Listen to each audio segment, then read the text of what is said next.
Put down whatever you are holding. If you are about to eat, stop. Do not take another bite. Step away from your kitchen.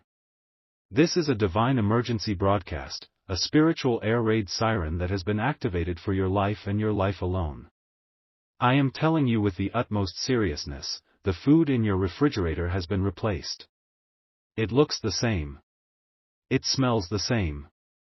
But it has been spiritually corrupted. Do not eat anything until you have watched this to the very end. Your closest friend, the one you trust with your secrets, the one you laugh with, is trying to poison your destiny. You feel that, don't you? That sudden, hollow feeling in the pit of your stomach. It is not hunger. It is the sound of an alarm in your soul. It is your spirit recognizing a terrible and intimate betrayal. You are the nurturer in your circle, are you not? You are the one who makes sure everyone else is fed, physically and emotionally. You are the one who brings the soup when they are sick, who offers the comforting words when their heart is broken. You are the comfort food in the lives of those you love. And the one you have nurtured the most, the one you have poured your energy into without a second thought, has come into your home and laced your sustenance with a spiritual poison. This is not a new attack.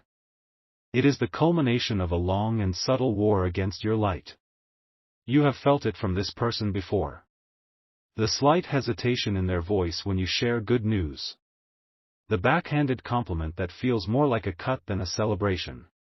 The way they subtly steer you away from your biggest dreams, disguising their discouragement as practical concern. They have been feeding you small doses of this poison emotionally for years.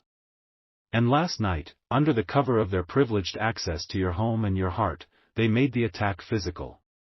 They have replaced a key item in your refrigerator with a vessel for their curse.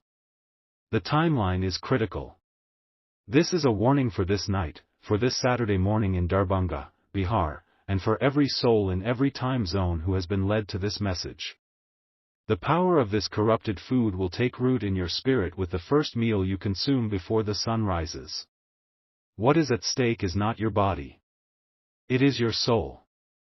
Your clarity of purpose, your divine ambition, your very spiritual identity, is on the menu. The scoffers, the hungry, the unaware who trust their physical senses over their spiritual ones, they will consume their own downfall. But you, my child, you were chosen to see the truth. The friend who has committed this act of treason against your spirit is motivated by a deep and corrosive envy that they themselves may not even be able to admit. They love you, yes, but they do not love your potential. They love the version of you that is on their level, the one that struggles with them, the one that is relatable. But they have seen a shift in you. They have seen you getting ready to ascend. A new light is in your eyes. A new confidence is in your voice. You are on the precipice of a great leveling up, a new career, a new spiritual awakening, a new relationship that will finally honor your worth. And they are terrified. They are terrified of being left behind. They are terrified that your light, when it finally shines at its full brightness, will illuminate the dark and stagnant corners of their own life. So, they have resorted to this. A desperate, cowardly act of spiritual sabotage. The food they have planted in your fridge is not laced with physical poison. It is far more insidious. It is laced with a spiritual opiate. It is food of forgetting. Food of apathy. It has been enchanted with an energy designed to do one thing, to make you forget your divine purpose. If you eat it, you will not get sick. You will simply feel content. You will lose your ambition.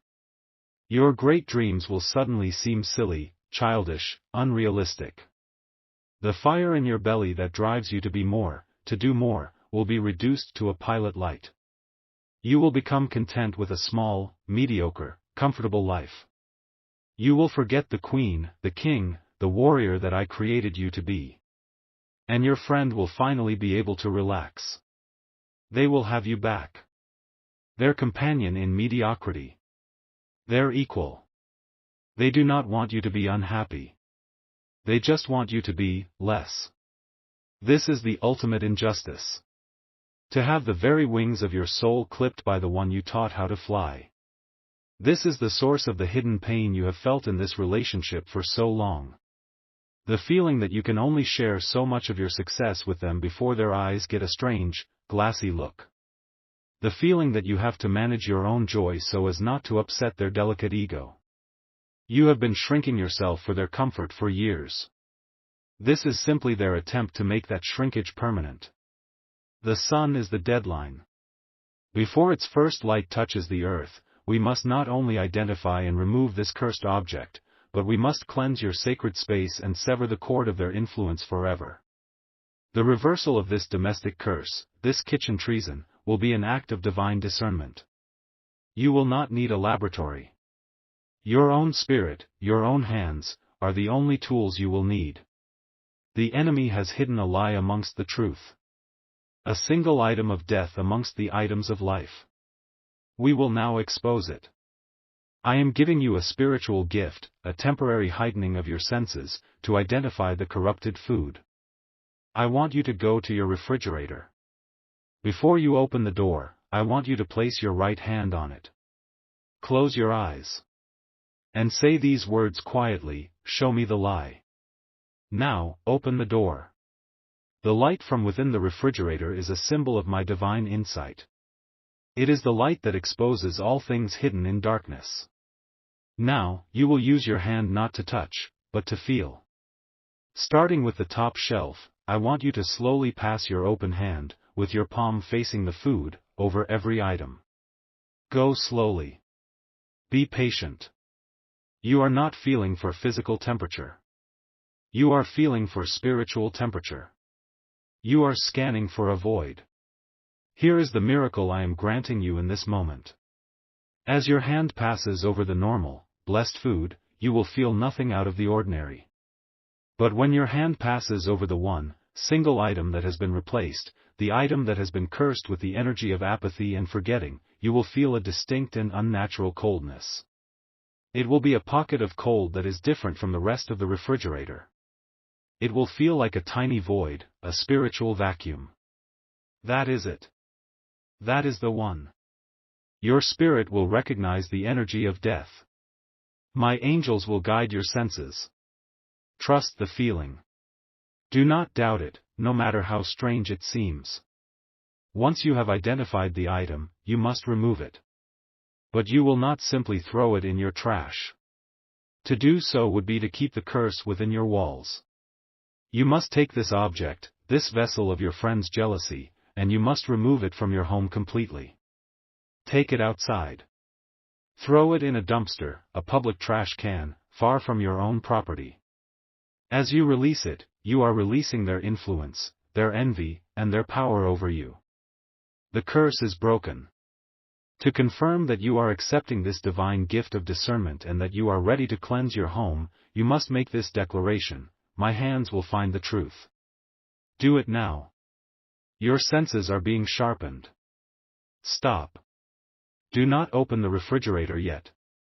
I have been shown a deeper, more insidious layer of this plot. The food is only stage 1.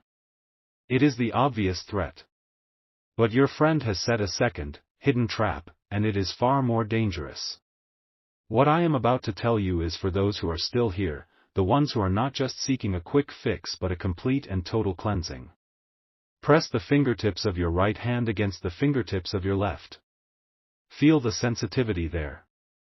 Your hands are not just for feeling hot and cold, they are divine instruments of discernment. They can feel the difference between a gift and a weapon. Here is the secret within the secret. Your friend, in their cunning, knew you might discover the food. So they created a backup plan. They did not just replace one item. They also brought something into your kitchen. It was a gift. A small, seemingly innocent object. A new salt shaker. A decorative magnet for your fridge. A cute little box of herbal tea. Something you would accept without a second thought. This object is a spiritual catalyst. It is an amplifier. Even if you were to find and remove the cursed food, as long as this catalyst remains in your kitchen, its dark work will continue. It has been enchanted to slowly and silently radiate the same energy of apathy and forgetting. It will infect the new food you bring into your home. It will poison every meal you cook. The plan was never a one-time attack. The plan was to permanently corrupt your very source of nourishment, to turn your own kitchen into a perpetual curse factory. This is the hidden backdoor. This is their insurance policy. We must find both the food and the catalyst before the sun rises. Removing one without the other is a total failure. Because you have listened, because you have waited for the full revelation, you will not just win the battle, you will win the war. You will not just throw out a bad meal, you will purify your temple. The signs to help you find this hidden catalyst will now appear. Look around your kitchen.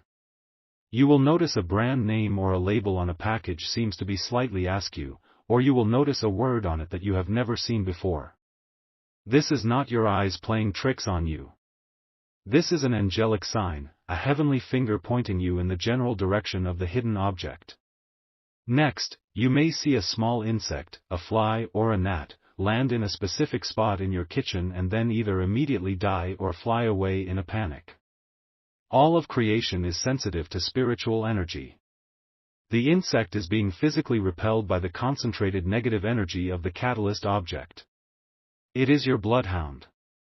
It is showing you the location of the poison. Do not be afraid. These signs are my gift to you, my map to the hidden treasure of your freedom. Now, you must claim authority over this entire space. You must declare that your place of nourishment is holy ground. This declaration will weaken the catalyst and make it easier for you to find. You must type with the power of a high priest cleansing the temple, "My kitchen is a sanctuary." As you type this, the object's spiritual camouflage will begin to fail. Its true, ugly nature will be revealed to your spirit. The grand restoration is at hand. Guided by the signs I have given you, your eyes will fall upon the catalyst. The gift. The innocent-looking object that is the true heart of the curse. You will know it when you see it. Your spirit will recoil. You must take it first. Once you have it in your hand, you will then proceed to the refrigerator. You will perform the ritual of the hand. You will scan the shelves. You will find the cold spot. You will identify the cursed food. And you will take both objects, the catalyst and the food, and you will remove them from your home. Not one after the other. At the same time. The moment that second object crosses the threshold of your front door, the curse will not just be broken, it will rebound. The spiritual law is absolute. The energy must go somewhere. And the curse, now denied its intended target, will return to its sender. Your friend, the source of this venomous plot, will suddenly be overcome with a profound and insatiable spiritual hunger. They will feel an emptiness so vast it will terrify them. The very apathy, the very forgetting they wished upon you, will flood their own soul. They will feel their own ambitions begin to fade. Their own dreams will turn to dust in their mind. Their plan will have backfired in the most poetic and just way imaginable, leaving them to starve in the spiritual wasteland they tried to create for you. And you, in your cleansed and purified home, will prepare a meal. And it will be the most delicious and nourishing meal of your life. With the first bite of pure, blessed food, you will feel a surge of clarity, a fire of inspiration, a holy remembering of exactly who you are and what you were born to do. A forgotten dream will reawaken in your heart with an unstoppable new passion. This is the true miracle. This is my promise. Ask Michael, a musician from Boise, Idaho. His best friend and bandmate had been living with him. For months, Michael felt his creativity, his fire, his very ability to write music draining away. He found this message. He realized a new, fancy bottle of olive oil his friend had gifted him felt wrong. He identified it as the catalyst. He then opened his fridge and felt an intense, unnatural cold coming from a container of leftover pasta his friend had made. He threw both items in the dumpster behind his apartment building. He said the moment he closed the lid, a melody, a perfect, beautiful melody, erupted in his mind. It was the first new music he had been able to create in almost a year. An hour later, his friend called him, his voice sounding hollow and lost. He said he had to move out, that he suddenly felt nothing about their music anymore and couldn't think straight. Michael went on to write his most successful album, an album about breaking free. Do you see? It is your turn to write your new song. You know someone whose fire is dimming. Someone whose light is going out. They feel a constant fatigue, a strange apathy they cannot explain. They may be under a similar attack. You are their warning. You are their chance to heal. Send this message to them. You will be sending them the recipe for their own liberation. Now, a final task. Listen to this message again. I have hidden a secret in my words for you. It is a recipe for a blessed meal. The ingredients are not physical, they are metaphors. Courage. Forgiveness. Action. As you listen a second time, your spirit will understand the recipe. It will show you the exact combination of spiritual ingredients you need to cook up the miracle that is waiting for you. The first listen was for your cleansing. The second is for your feast. The curse is broken. Your nourishment is pure. To declare that your body, your soul, and your spirit will only be fed by that which is holy, true, and life-giving, you must make your final proclamation. Let the heavens hear your choice. Type, I feast on light.